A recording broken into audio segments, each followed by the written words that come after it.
कि बहुत ही महत्वपूर्ण और देश के लिए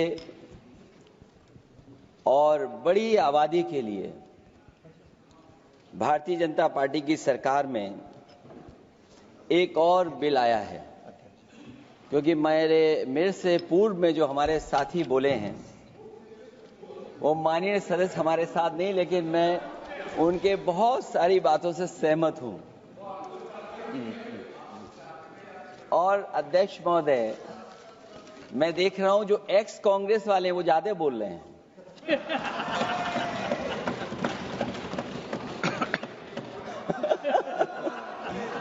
आदरणीय अध्यक्ष महोदय,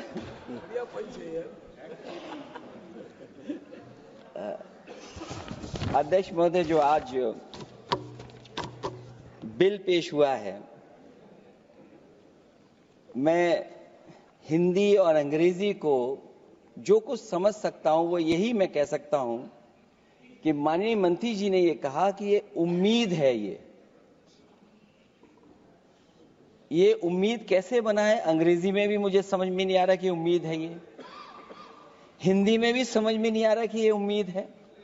यूनिफाइड वक्फ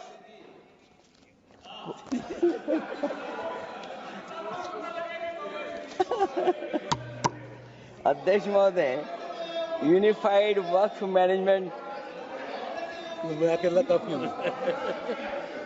अध्यक्ष महोदय, ये अध्यक्ष महोदय, मैं समझ सकता हूं कि मैं वो बात छेड़ना नहीं चाहता था, लेकिन क्या करूं, मजबूरी है अब। अध्यक्ष महोदय, अभी माननीय सदस्य लोग ये कह रहे हैं कि हमारे सदस्य नहीं है यहां पर जो हमारे साथी हैं, लेकिन अध्यक्ष महोदय मैं ये कहना चाहता हूं, अध्यक्ष महोदय मैं ये कहना चाहता हूं, ये जो बिल लाया जा रहा है, भारतीय जनता पार्टी में एक मुकाबला चल रहा है। भारतीय जनता पार्टी के अंदर मुकाबला चल रहा है कि खराब हिंदू कौन बड़ा है।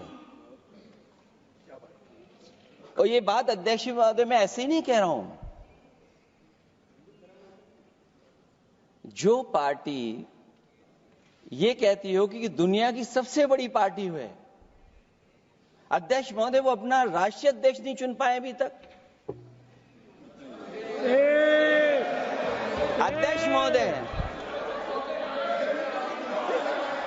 अध्यक्ष महोदय, भारतीय जनता पार्टी क्या है?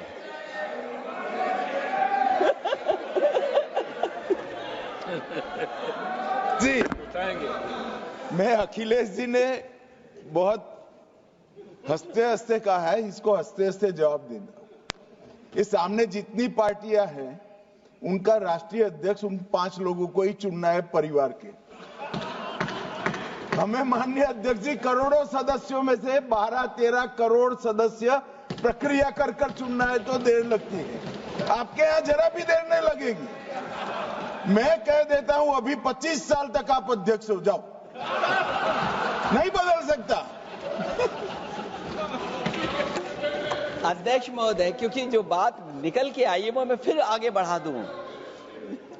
अध्यक्ष महोदय, जो बात सोशल मीडिया या और जगह गुपचुप हो रही है, कहीं ऐसा तो नहीं था कि अभी कुछ दिन पहले यात्रा जो हुई है वो कहीं 75 वर्ष की एक्सटेंशन वाली यात्रा तो नहीं थी। अध्यक्ष महोदय, ये जो इस बार जो वक्फ बिल आया है, नाकामी का पर्दा इस बार है वक्फ बिल। और नाकामी को एक आध नहीं है, मैं कई नाकामियां बता सकता हूं। अभी मैं माननीय सदस्यों को सुन रहा था, वो पुराने कई बिल उनके बारे में चर्चा कर रहे थे कि कितने प्रोग्रेसिव बिल लेकर के आए हैं। मुझे याद है मैं उत्तर प्रदेश में उस समय था और मुझे लगा कि शायद इनकी वो बात ठीक होगी। एक ये बहुत तैयारी के साथ फैसला लेकर के आए थे और फैसला ये लिया था आधी रात के आज के बाद नोट नहीं चलेंगे, नोट बंद हो जाएंगे। अध्यक्ष महोदय, उस नोटबंदी नाकामी के बारे में भी तो चर्चा हो जाए कि अभी भी न जाने कितनी जगह पर कितना रुपया निकला जा रहा है, कितना निकल करके आ रहा है। केवल नाकामी नोटबंदी की नहीं, नाकामी बेरोजगारी की भी है, नाकामी महंगाई की भी है, नाकामी किसान की आय दोगुनी नहीं कर पाए वो भी इनकी नाकामी है। मुझे याद है एक माननीय मंत्री जी पूरे देश की नदियों के बारे में बीओडी बता रहे थे, लेकिन माननीय मंत्री जी ये भूल गए कि उनके शहर में, उनके क्षेत्र की जो नदी है उसकी बीओडी क्या है।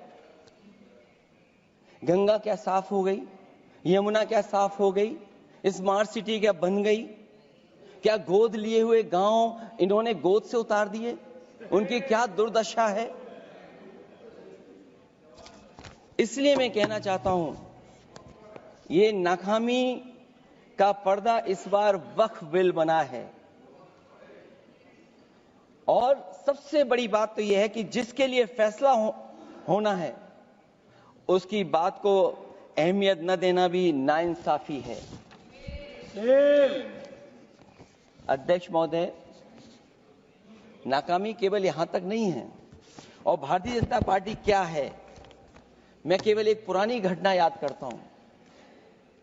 एक बार फैजाबाद अयोध्या में एक कार्यक्रम था, उसमें बड़ी तैयारी की गई थी और तैयारी के साथ कलाकार मुंबई से बुलाए गए थे। हो सकता है वो सहमति दिल्ली से ना रही हो, केवल लखनऊ की सहमति से हो रहा हो कार्यक्रम। और जब कार्यक्रम की पूरी तैयारी हो गई, भगवान श्री राम बनकर के कोई आ गया, लक्ष्मण बनकर के कोई आ गया, मां सीता भी बनकर के कोई आ गया, हनुमान जी, और भगवान हनुमान भी बनकर के कोई आ गया। लेकिन जब लखनऊ से वो हेलीकॉप्टर उड़ा और अयोध्या पहुंचा तो सब लोग थे, लेकिन उसमें हनुमान नहीं थे। अध्यक्ष महोदय, मैं भारतीय जनता पार्टी के लोगों से कहूंगा कि जानकारी करिए कि आखिरकार भगवान श्री राम थे, लक्ष्मण थे, सीता थी, लेकिन हनुमान क्यों नहीं थे? हनुमान इसलिए नहीं थे, शायद उनकी जात या धर्म कुछ और था। अध्यक्ष महोदय, ये देश मिली जुली संस्कृति से चला है। कुछ हमने सीखा, कुछ उन्होंने सिखाया। और जो लोग ये कहते हैं कि हम सबको बराबरी का हक देते हैं, अभी कुछ दिन पहले ईद निकली है। अध्यक्ष महोदय, वो परंपरा रही है, न केवल मैं जाता हूं बल्कि कोई दल का नेता ऐसा नहीं न जाता हो उस कार्यक्रम में शामिल होने। भारतीय जनता पार्टी के जो मुख्यमंत्री, उप मुख्यमंत्री, वो भी जाते हैं, उप मुख्यमंत्री, सभी धर्मों के नेता आते हैं। लेकिन पता नहीं इस बार क्या साजिश थी, षड्यंत्र था कि वहां पर कुछ पाबंदी लगी हुई थी। अगर किसी कारण पाबंदी लगी हुई थी तो बात समझ में आती है, लेकिन जब जानकारी हुई है, किसी को नहीं पता था कि पाबंदी क्यों लगी है कि आप नहीं जा सकते वहां पर कार्यक्रम में शामिल होने। क्या यही भारत है, यही संविधान हमें रास्ता दिखाता है? अध्यक्ष महोदय, मंत्री जी बताएं हमें, वो खुद भी माइनॉरिटी हैं, भगवान बुद्ध के रास्ते पे चलते हैं। भगवान बुद्ध का रास्ता दूसरा है। हम आपको अपना मानते हैं तब भी जब आप हमारे बहुत सारे ग्रंथों को नहीं मानते, तब भी हम आपको अपना मानते हैं। आप हमारे पुराणों को नहीं मानते हैं, आप हमारे उपनिषदों को नहीं मानते हैं। लेकिन सोचिए, हम हिंदू वो लोग हैं जो आपको स्वीकार करते हैं और गले लगा करके चलते हैं। अब मैं दूसरे धर्म पे नहीं जाऊंगा, कोई नाराज हो सकता है।